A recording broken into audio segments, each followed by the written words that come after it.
یہ رات مہم اس لیے ہے کہ اس میں تقدیروں کے فیصلے ہو رہے ہیں اس رات کو۔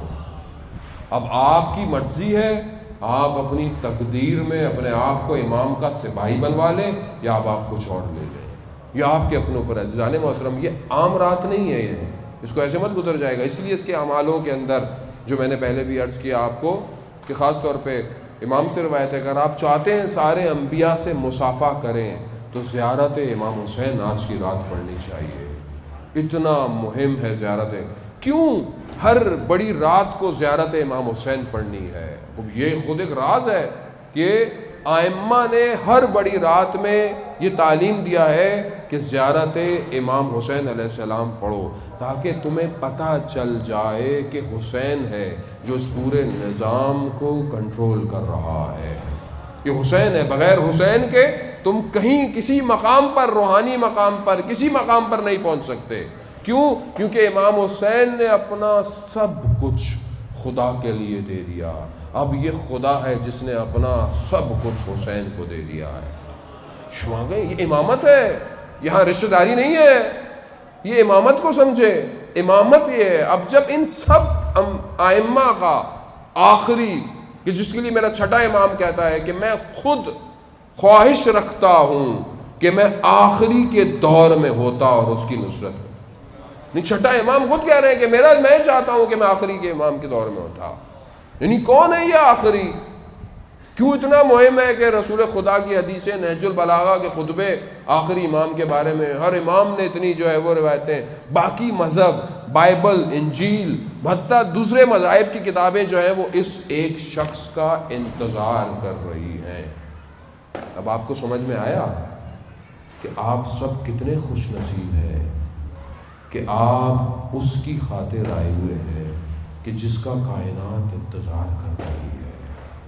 یہ خوش نصیبی ہے آپ کی، اس کو آسان مت سمجھیں کہ آج امام کے نام پر آپ سب لوگ گھروں سے نکلے ہوئے ہیں اور یہاں بیٹھے ہوئے ہیں۔ یہ آسان نہیں ہے۔ اس کا مطلب ہے کہ کوئی خبر ہے جو ان قریب آنے والی ہے۔ تو اب یہاں پر مجھے اپنا کردار ادا کرنا، میرا کردار کیا ہے؟ عزیزان محترم، میں یہاں بہت اچھا ہوں، گھر میں کیسا ہوں، میرا اخلاق کیسا ہے؟ دیکھیں، جب تک میں صاف نہیں ہوں گا، پاک نہیں ہوں گا، میں امام کے قریب نہیں جا سکتا۔ یاد رکھیے گا، جتنا بار بار ہمیں بھی درس دیتے ہیں، ہم بھی استادوں سے درس لیتے ہیں، ہم آپ کو یہ بات کہتے ہیں، میں اپنی بات نہیں، ہم اپنے اساتذہ کی درسوں کے ترجمے کر رہے ہیں آپ کی خدمت میں۔ یہ اتنا جو بار بار کہتے ہیں کہ اپنے نفس کو پاک کرو، اپنی نگاہوں کو پاک رکھو، تمہاری زبان پاک ہونی چاہیے، تمہارے کان پاک۔ کیوں پاک ہو؟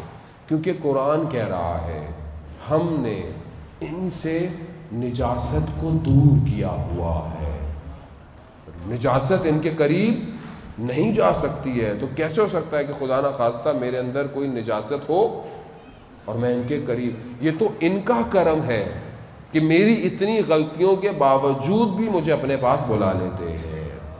آیت اللہ مہدی نراکی جنہوں نے کتاب معراج السعادہ لکھی، ان کے جو والد تھے انہوں نے ایک اور کتاب لکھی جو اس سے پہلے تھی، عربی میں کتاب تھی، اخلاق کی کتاب تھی۔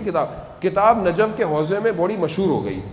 تو جب یہ زیارت پہ گئے نجف تو وہاں کے علماء نے ان سے ملنے آئے کہ آپ نے بڑی زبردست کتاب لکھی ہے۔ ہر شخص ملنے آیا، ایک عالم ملنے نہیں آیا۔ کون؟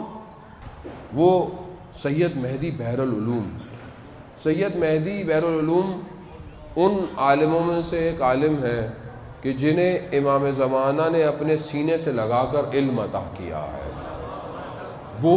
وہ ہے کہ جو ابھی بھی عالم برزخ میں امام علی علیہ السلام کی دربار میں باہر نگہبان ہے، کہ جسے روح بلانے والے بھی ان کی روح کو بلا نہیں پائے، وہ نہیں آئے ملنے۔ تو انہوں نے کہا کہ میں خود چلتا ہوں، میں جاتا ہوں۔ تو لوگوں نے بولا بھئی آپ کہاں جا رہے ہیں؟ ان کو آنا چاہیے تھا۔ خیر نہیں گئے۔ یہ گئے تو درس دے رہے تھے، بیٹھ گئے، درس ختم ہوا، نارمل سلام دعا، چلے گئے۔ پھر انہوں نے کچھ دن گزرے تو انہوں نے کہا میں پھر جاتا ہوں ملنے۔ تو ان کا آپ قبلہ پہلے گئے تھے، انہوں نے تو صحیح طرح بات ہی نہیں کی، کہا کوئی مسئلہ نہیں ہے، میں پھر گئے۔ پھر یہی ہوا، نارمل سی بات کی اور چلے گئے۔ پھر یہ کربلا گئے، ہر جگہ زیارتیں کر کے واپس آئے نجف۔ اب ان کے جانے کا وقت آیا تو انہوں نے کہا کہ میں ایک اور دفعہ سید کے پاس جاتا ہوں. تو سب اطراف میں لوگوں نے بولا ارے مولانا صاحب، جیسے ہمیں بھی لوگ بولتے ہیں ارے مولانا صاحب کہاں جا رہے ہیں بھائی، آپ چھوڑیے ان کو ہمارے محل والوں سے زیادہ مولانا کے اطراف والے گرم ہوتے ہیں. ان کو بھی یہ بولا کہ بھئی آپ کہاں جا رہے ہیں، وہ تو آپ کو لفٹ ہی نہیں کرا رہے ہیں. ان کا نہیں. جب یہ بات سید کو پتہ چلی کہ یہ آ رہے ہیں، سید ننگے پاؤں گلی کے کونے تک دوڑتے ہوئے گئے اور با ادب طریقے سے لے کر آئے. تو سوال پوچھا کہ بھئی پہلے 2 دفعہ آئے آپ نے بات ہی نہیں کی، اب آپ ایسے؟ کہا میں یہ دیکھ رہا تھا کہ یہ جو اخلاق کی کتاب آپ نے لکھی ہے اس پہ آپ خود کتنا عمل کرتے ہیں.